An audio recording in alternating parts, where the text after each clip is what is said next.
What's up guys, I'm JayJT, and for this video we will be diving into the settings menu for Black Ops Cold War to explain and talk about what each setting does and what settings are best. Some of these settings will be preference based or playstyle based, and we will talk about those as we go. Starting off with sensitivity, we have horizontal, vertical, ADS low zoom, and ADS high zoom sensitivity. Low zoom pertains to when you aim down sight with a scope that has less than 4x zoom, and high zoom pertains to when you ADS with a scope that has higher than 4x zoom. These are going to be playstyle based settings where everyone is going to need to set these values to suit themselves specifically. That being said, the best range where most people will find the most success will be between 5 and 9 sensitivity. 99% of people will have reduced accuracy the higher you go past 9, whether they'd like to admit it or not, and most players will turn too slowly to react well with the sensitivity under 5. There are, however, a very small group of people where sensitivities outside of the 5 to 9 range will be their best sensitivity, but you just have to be real with yourself and about how accurate you are at your sensitivity and adjust accordingly. The number one mistake people make here is thinking that they're really cool by bragging about how high their sensitivity is. And I did this too when I was a little kid, but eventually we all have to mature. Next up is a button layout, and I think tactical is the best, and that's how I set it so that I can go prone with the stick quickly. But in this game, drop shotting isn't nearly as important. So this is a preference based setting here, and I just use it because I'm used to crouching and going prone with that button at this point, and I'm not going to be changing that up. I personally do not flip the triggers or bumpers or invert the sticks, and I leave the controller vibration off. This is also preference based, but it feels awesome and I love it. So if you're casual, it'll provide a better experience, but it can distract you and cost you gunfights every once in a while, so that's why I personally leave it off. You want to leave both aim assist settings on, and we will likely go into greater detail about aim assist in a video in the future. I have airborne mantle behavior set to automatic and haven't had a problem yet, and I probably won't change this until I do have a problem. This just means that as you're falling, you'll catch onto a surface and mantle it instead of falling down. And like I said, so far I haven't had a problem yet.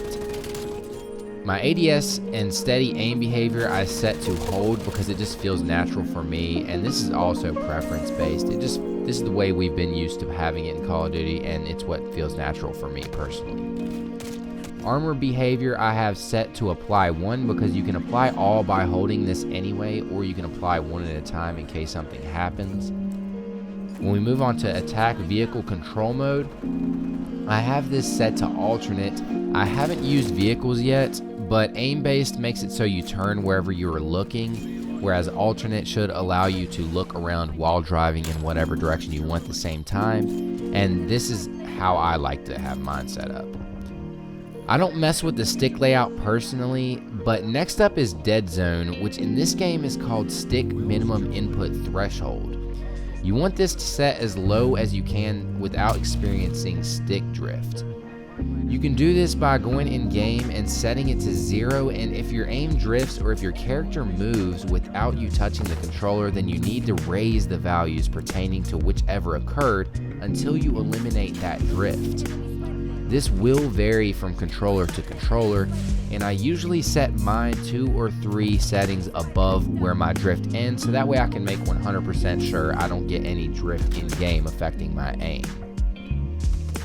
Maximum input threshold reduces the distance you have to move the stick before your movement or aim reaches its maximum speed, and the lower the setting, the less you are able to control your fine-tuned aim. I leave this on 99, and I recommend everyone do the same because the range of motion with control sticks is already poor compared to when you're using a mouse, so there is really no reason to lower it even further. Next up is the auto move forward and auto sprint options, and I have them disabled personally because these have a chance of screwing you over in game. So I would only use these settings if you have to, or if you have a condition that makes it hard to click the sticks a lot. I set sprint behavior to toggle so I don't have to hold it down, so it's easier on my thumbs. and I have sprint cancels reload disabled, but for some people they'll like this better enabled to cancel their reload as they start sprinting. I have parachute auto deploy enabled for me, and this is mainly because it's going to only really be in Warzone, and I don't play a lot of Warzone, but when I do play Warzone, I tend to get killed from fall damage a lot where I am not experienced enough to pull my chute at the right time, so I put parachute auto deploy on. My equipment's behavior is set to toggle, so that way I just have to tap the buttons to use my equipment. Having it set to hold introduces a slight delay that I don't like because it could be the difference between life or death sometimes.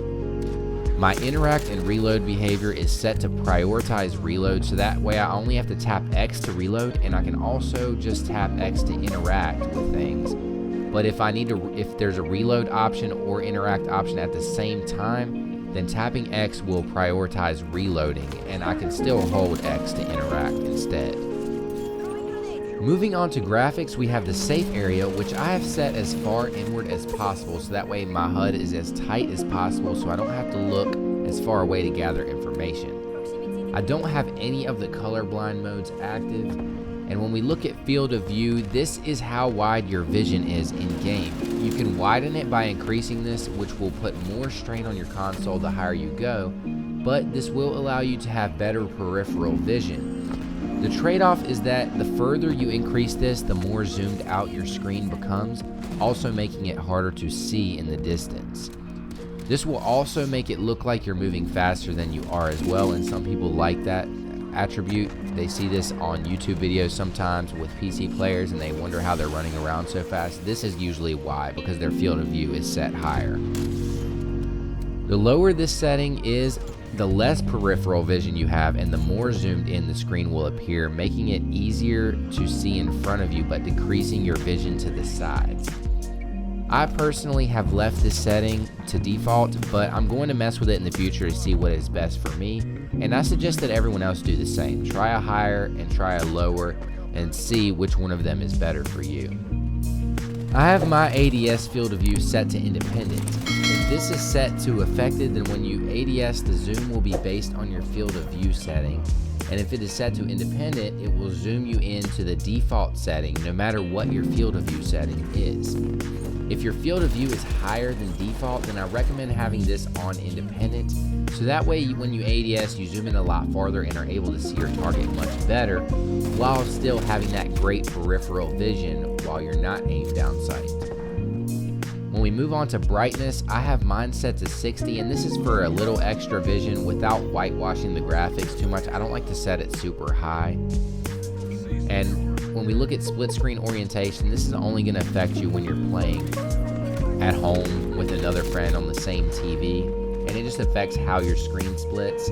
I have mine set to horizontal, and I don't like having it set to vertical, but some people might like it better that way. But we'll move on to motion blur, and for this you should always have it disabled. This will definitely affect your vision while you're aiming, while you're turning around. You might miss enemies or other things that you need to catch.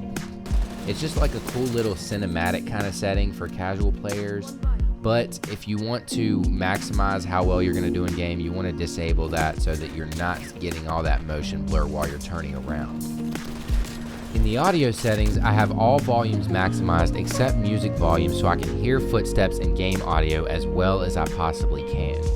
I turn the music volume down as low as I can while still being able to hear it in the menus because I personally like hearing the background music, but if you want to eliminate this completely to help you in game, you can just set this to 0. My audio preset is high boost to help hear footsteps better, and usually in Call of Duty, high boost is the best setting for hearing footsteps, but I will be experimenting and you should as well to find and see what helps you soundboard the best. That pretty much wraps up all of the important settings that we needed to talk about, so if you have any questions about something we talked about here or something I missed, let me know in the comments section below, and also feel free to comment about what you'd like to see me cover next, or things in the game that you have questions about that you want me to dive into a little bit deeper and explain. Don't forget to leave a like and subscribe to the channel for more content and to support my growth, and I'll talk to you guys next time.